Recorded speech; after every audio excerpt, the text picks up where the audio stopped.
The first step in selecting only the safest drivers is through a qualification process. We want to make sure that only safe, qualified drivers are behind the wheel. This happens as soon as you start filling out your application. Federal and state regulations make sure that we qualify all commercial vehicle drivers. We've extended this policy to include all drivers for the company, whether commercial operators or not. The qualification process involves a lot of paperwork for you and for us. Form completion is a matter of compliance, and it is a condition of employment. Please take the time to look it over and fill out each form in its entirety. If you have an incomplete form, we're not able to satisfy compliance regulations or fully process your driver's qualifications. The next part of the qualification process is an administrative review of your motor vehicle record. Those who operate commercial vehicles are also enrolled into an employee pull notice program, which monitors any activity on the motor vehicle report, which means the DMV will keep us up to date regarding changes to your driving record.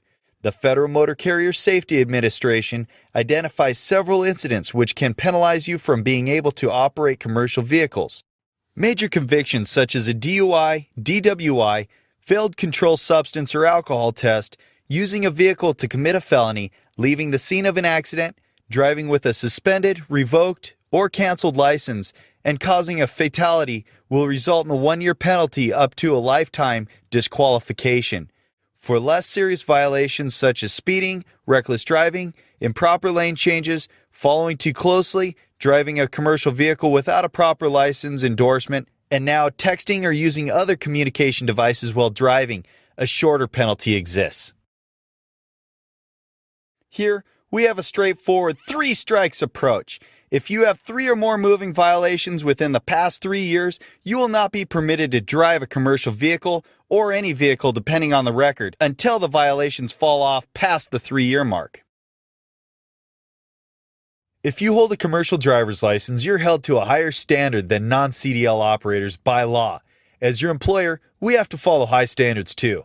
We also may choose to extend these compliance measures onto non-commercial vehicle operators. The 2 biggest regulations you must comply with, and we must keep record of, are your hours of service and performing daily vehicle inspections on commercial motor vehicles. Here's a myth you may have heard before. Because you only drive a commercial vehicle to the job site on occasion or around the job site once you get there, you really aren't a full-time truck driver, and the hours of service and inspection rules don't apply to you since your real job is something else. As it turns out, the FMCSA regulations Part 390, 395, and 396 make the definition of who has to comply very clear. Anyone with a Class A, B, or C with a hazmat endorsement who drives a commercial vehicle must be conversant with and comply with the hours of service and vehicle inspection rules. This means you must be able to verbally state the rules if asked.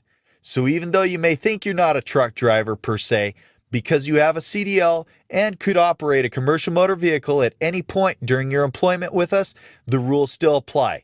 So this myth is busted. Another qualification is performing a proficiency test on the commercial vehicles you'll be operating. This does not apply if you're not a CDL holder.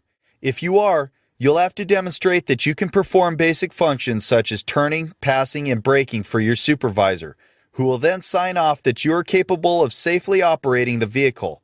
This only takes about 10 minutes or less to accomplish.